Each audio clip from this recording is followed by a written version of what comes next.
বাইকের chain loop, police checkpost and ভাঙা রাস্তাটি যখন পার হচ্ছিলাম তখন সময় হচ্ছে সকাল 11টা 46 মিনিট। বান্দরবন পাখির মোড় থেকে আছি আমি অন্তর, আমার সাথে আছে সজীব অ্যান্ড সুমন ভাই। কথা বলতে বলতে চলে আসছি আমাদের মিলনছড়ি চেকপোস্টে। যেহেতু আরও অনেক কিছু বাকি, চলেন বান্দরবন বিশ্ববিদ্যালয়ের বিপরীত পাশের এই রোডটায় আমরা এখানে কিছু পাহাড়ি খাবার খাওয়ার জন্য থামলাম। মিলনছড়ি থেকে 3 কিলোমিটারের মতো সম্ভবত আসছি। এগিয়ে যাচ্ছি, পাহাড়ি আঁকাবাঁকা সুন্দর রাস্তা।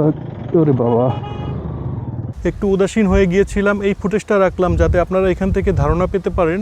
আর কর্নারিং করার সময় অলওয়েজ আপনারা অ্যাক্টিভ মুডে থাকবেন। জুতা না ভিজিয়ে যেতে পারবো কিনা। বিসমিল্লাহির রহমানির রহিম।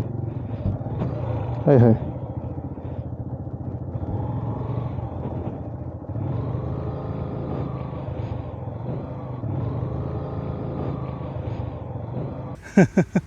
সফল। অলরেডি বৃষ্টি শুরু হয়ে গেল। আমাদেরকে এখন একটি যাত্রী ছাউনিতে থামতে হবে। A few inches later.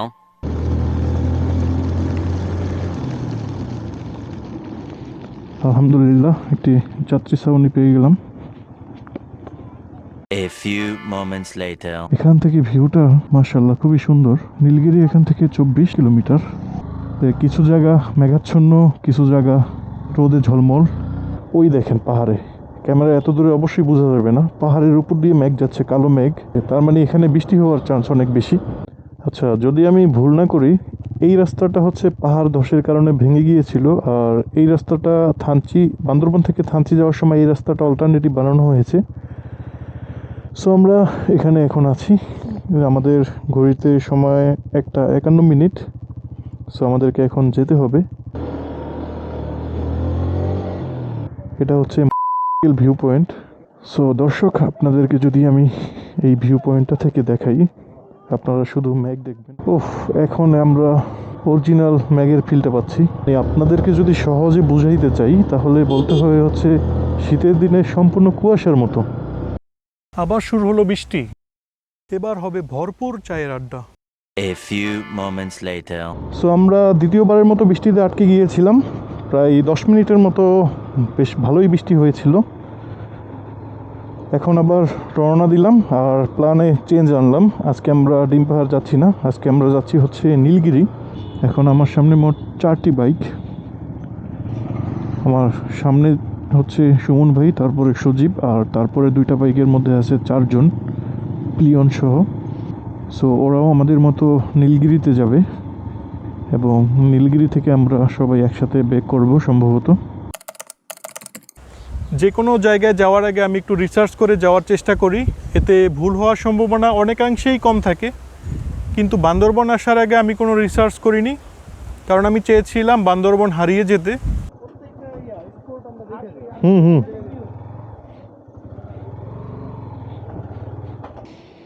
আমরা এখন যেখানে ব্রেক দিলাম সেটা হচ্ছে ডাবল হ্যান্ড ভিউ পয়েন্টে। এখানে আমরা আছি এখন মেঘ থেকে অনেকটাই উপরে। সো আপনারা যেটা কুয়াশার মতো দেখতে পাচ্ছেন, এটাই হচ্ছে মেঘ, যা আপনারা সমতল ভূমি থেকে দেখে থাকেন। সো আমরা এখন এখান থেকে রওনা দিয়ে দিব। বাই। যত সুন্দর আছে, আমি সব কিছুর উপমা দিতে চাই এই রোডটাকে, কারণ এই রোডটা আমার মন জয় করে নিয়েছে। পাথরের মতো যাদের মন, তাদের মনও এই রোডটা জয় করে নিবে। এটা এতটাই সুন্দর। আল্লাহ মহান, আল্লাহ সর্বশক্তিমান, যিনি সৃষ্টি করেছেন এই অপরূপ সৌন্দর্য এবং আমাদেরকে দেখার সুযোগ করে দিয়েছেন, এর জন্য আলহামদুলিল্লাহ। আল্লাহর কাছে লক্ষ কোটি শুকরিয়া।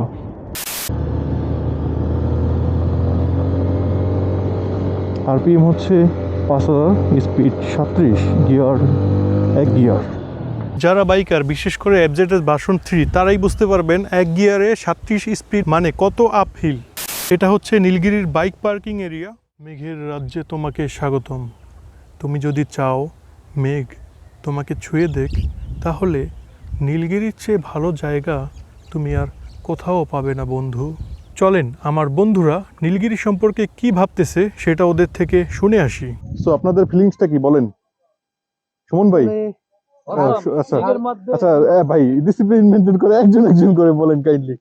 আমি মনে করি 450 টাকা 450 টাকা দিয়ে তিনজনে হ্যাঁ। এইখানে আমি ফিলটা পাইতেছি না, কিন্তু ওই জায়গায় যেই double view double double hand view, হ্যাঁ। ভিউ যেটা আছে না, হুম। এটা একেবারে জোশ ছিল, আনবিলিভেবল। ওই জায়গায় যে ম্যাচ ছিল আচ্ছা, না, এই কারণে এবার আপনার ফিলিংসটা একটু বলেন। আমার ফিলিংসটা অনেক ভালো, মানে টাকা উশিল নাকি টাকা উচিত পয়সা উশিল?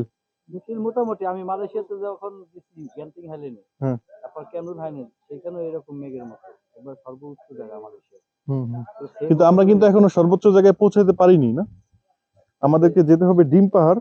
আর ডিম পাহাড় হচ্ছে এই বাংলাদেশের মধ্যে এটা খুব সুন্দর একটা জায়গা, খুব সুন্দর। খুব সুন্দর। যাক, সো তো যেহেতু আমরা তিনজন খুশি, সো আপনারাও এখানে আসতে পারেন। এখানে আসলে আপনারা খুশি হবেন বলে আমার ধারণা। চারিদিকে মেঘ, যারা জীবনেও মেঘ দেখেন নাই তারা এখানে আসবেন, মেঘ দেখে যেতে পারবেন। কিন্তু ভাই ভুলেও এটাকে কুয়াশা মনে করা যাবে না। এই যে মেঘের কারণে চুল ভিজে গেছে। আমরা এখন নীলগিরি হেলিপ্যাডে যাচ্ছি। এটা হচ্ছে helipad. A few inches later. So আমরা এখন বান্দরবন নীলগিরি থেকে বেরিয়ে যাচ্ছি।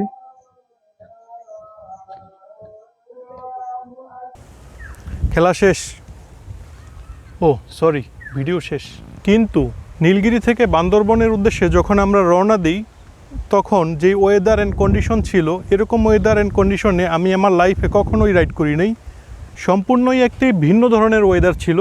আমি ক্যামেরা মাউন্ট করতে করতে সজীব অ্যান্ড সুমন ভাই অনেকটাই সামনে চলে যায়, আমি হয়ে যাই একা। থমথমে অবস্থা, ঘোলাটে পরিবেশ, বিশাল বিশাল পাহাড়, অন্ধকার, ভেজা রাস্তা। এই অভিজ্ঞতা, এই ফুটেজ অথবা আমি বলেও বোঝাতে পারবো না। এখন সময় হচ্ছে 5টা 27 মিনিট।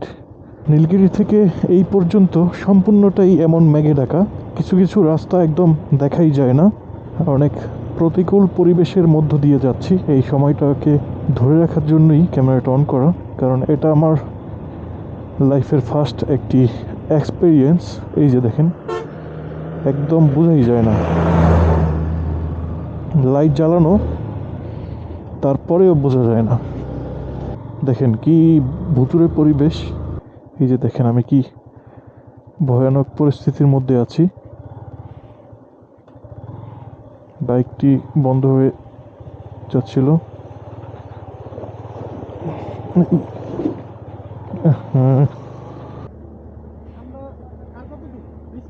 হুম, মানে